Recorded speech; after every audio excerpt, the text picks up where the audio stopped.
आदमी पर आदमी मुतता है, वो भी जाति देखकर चापाकल छू दिया। शिवनाथ राम को हत्या कर दिया गया, इसलिए कि एक राजपूत का चापाकल कैसे एक चमार छू देगा, ऐसे धर्म में वर्णित नहीं है। उसने चैलेंज कर दिया कि संविधान में समानता के अधिकार दिया गया है, पर धर्म में नहीं, राम राज्य में आपको समानता का अधिकार नहीं मिलेगा, और राम राज आने वाला है, उसका उसने शुरुआत किया है। वहाँ भूमिहार और राजपूत एक चापाकल पे पानी पीने के लिए शिवनाथ राम को मार दिया जाता है और उसके परिवार को लगातार धमकी दिया जा रहा है, पीटता है। 50 लाख रुपया, एक सरकारी नौकरी और उसके बच्चे को पढ़ाई लिखाई के खर्च। भारतीय संविधान को मानने वाले हैं, जब तक भारतीय संविधान है तब तक समता और स्वतंत्रता के लिए हम लोग लड़ेंगे, और जब तक समता, स्वतंत्रता और बंधुत्व की भाव पैदा नहीं हो जाएगा तब तक इस जुल्मियों के खिलाफ हम लोग संवैधानिक रूप से लड़ाई लड़ते रहेंगे। कल आपने मध्य प्रदेश के सीधी जिले का वीडियो आपने देखा होगा कि भारतीय जनता पार्टी के नेता के द्वारा, जिसका नाम प्रवेश शुक्ला है, प्रवेश शुक्ला ने एक आदिवासी व्यक्ति के ऊपर उसने पेशाब किया, और उसके बाद पूरा मध्य प्रदेश जिले का जो वो वीडियो है पूरा चर्चा का विषय बन गया। लेकिन अब बिहार के मुजफ्फरपुर जिले का यह मामला है कि एक बुजुर्ग व्यक्ति को पानी पीने के लिए, चापाकल से पानी पीने के लिए पीट के हत्या कर दी गई। क्या नाम है आपका? मेरा नाम मनोज कुमार भारती हुआ।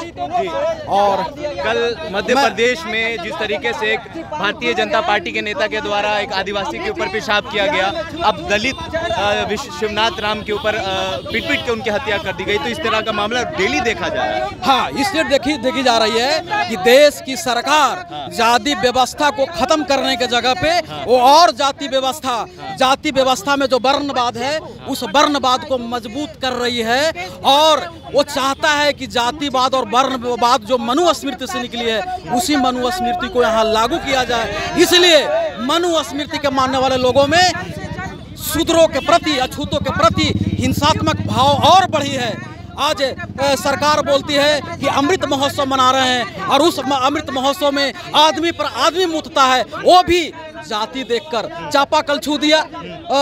मुजफ्फरपुर में परनौती गांव में तो वहां शिवनाथ राम को हत्या कर दिया गया, इसलिए कि एक राजपूत का चापाकल कैसे एक चमार छू देगा, ऐसे धर्म में वर्णित नहीं है। उसने चैलेंज कर दिया कि संविधान में समानता के अधिकार दिया गया है, पर धर्म में नहीं, राम राज्य में आपको समानता का अधिकार नहीं मिलेगा, और राम राज आने वाला है, उसका उसने शुरुआत किया है इस मार्ग को। तो हम लोग भी भारतीय संविधान को मानने वाले हैं, जब तक भारतीय संविधान है तब तक समता और स्वतंत्रता के लिए हम लोग लड़ेंगे, और जब तक समता, स्वतंत्रता और बंधुत्व की भाव पैदा नहीं हो जाएगा तब तक इस जुल्मियों के खिलाफ हम लोग संवैधानिक रूप से लड़ाई लड़ते रहेंगे। मोदी जी जब विदेश में जाते हैं तो कहते हैं कि हमारे देश में सारे लोग एक समान हैं और किसी भी लोगों पर किसी भी तरह के जाति नहीं होता है। हालांकि वहाँ के जो पूर्व राष्ट्रपति ओबामा ने भी कहा है कि मोदी शासन में मुसलमान खतरे में है, दलित आप देख रहे हैं कि दलितों के साथ, आदिवासियों के साथ इस तरह का। तो क्या आपको लगता है कि मोदी जी जो कहते हैं वो सच है?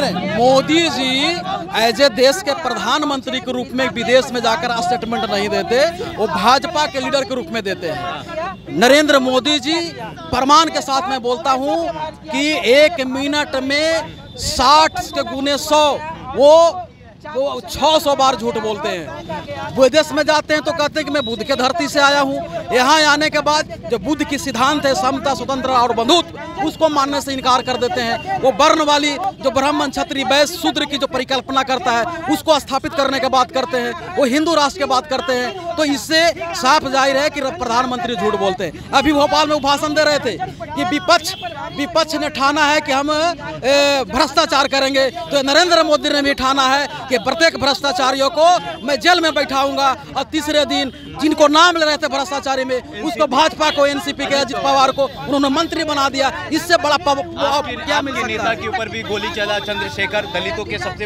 उभरते हुए बड़े नेता है, उनके ऊपर भी गोली चल जाता है। हाँ, कोई भी दलित यहाँ सुरक्षित नहीं है, कोई भी दलित सुरक्षित नहीं है। जो भी इनसे टकराने की बात करेगा उनको ये दिया जाएगा।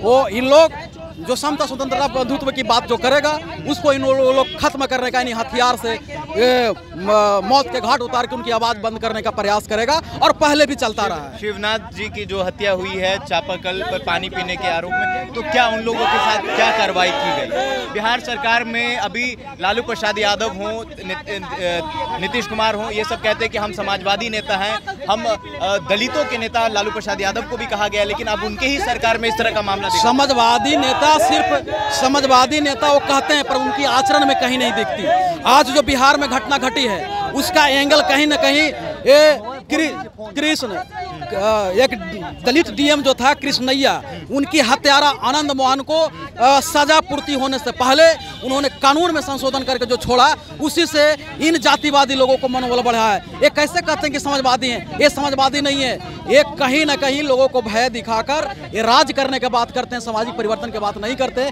सिर्फ शासन की बात करते हैं। समाजवाद का मतलब होता है सामाजिक जाति के लोग थे जिन्होंने हत्या किया, राजपूत जाति के लोग थे। क्या नाम है आपका? मेरा नाम दीपक राज है, मैं भीम सेना के प्रदेश अध्यक्ष हूँ और हमने पीड़िता से मिला है। पीड़िता से मिल करके उस गांव का मुआयना किया है। वहाँ पे एजुकेशन की इतनी खराब स्थिति है। इस बिहार सरकार जो बोलते हैं कि बेटी पढ़ाओ बेटी बचाओ, और दलितों के बस्ती में जो बोलते हैं कि बहुत हम लोग एजुकेशन के लेकर के बहुत काम किए हैं, कुछ वहाँ पे काम नहीं है। हमने रोड मैप उस गांव में धरातल पे जाकर के मुआयना किया है और देखा वहाँ भूमिहार और राजपूत एक चापाकल पे पानी पीने के लिए शिवनाथ राम को मार दिया जाता है और उसके परिवार को लगातार धमकी दिया जा रहा है। और जो वहाँ के थाना प्रभारी है रंजन पटेल, वो 3 से 4 दिन से अभी तक गिरफ्तार करके एक आदमी को अभी तक थाना में रखे हुआ है, वो जेल नहीं भेज रहा है। तो हम लोग आज मांग किए हैं कि उसको जल्द से जल्द भेजिए और जो बचे हुए लोग हैं उनकी जल्द से जल्द गिरफ्तारी हो। और जो पीड़िता है, जो मृतक परिवार है, उसके लिए 50 लाख रुपया, एक सरकारी नौकरी और उसके बच्चे को पढ़ाई लिखाई के खर्च से। सवाल नौकरी का नहीं है, सवाल ये है कि कल आपने मध्य प्रदेश में भी देखा किस तरीके से एक आदिवासी पुरुष के ऊपर भारतीय जनता पार्टी के नेता के द्वारा पेशाब किया गया।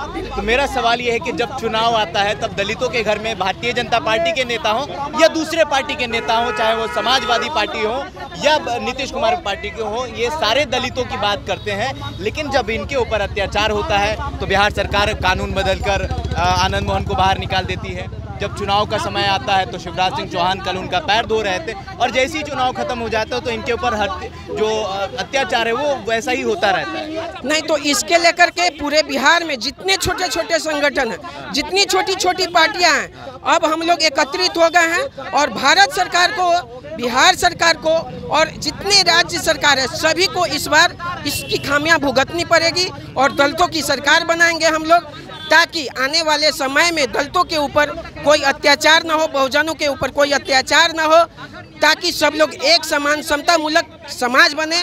जैसा रविदास जी ने कहा था कि ऐसा चाहूँ राज में जहाँ सबों को मिले अन्न, छोट सब से रविदास रहे प्रसन्न। इसलिए हम लोग यह मांग करते हैं भारत सरकार से भी और बिहार सरकार से भी कि जो भी ये कृत कर रहे हैं उसके ऊपर कठोर से कठोर कानून का सजा हो और उसको जल्द से जल्द गिरफ्तारी हो।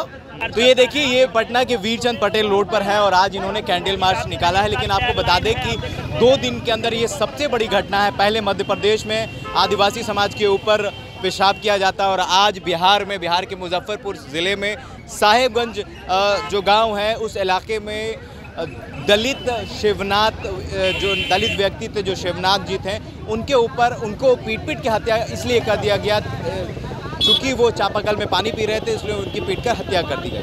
बहरहाल आपकी क्या प्रतिक्रिया इस चीज़ को लेकर हमारे कमेंट बॉक्स में ज़रूर बताइएगा। अगर आप हमारे फेसबुक पेज पर हैं तो लाइक करिए, अगर आप हमारे यूट्यूब चैनल पर हैं तो सब्सक्राइब करिए। बहुत बहुत धन्यवाद।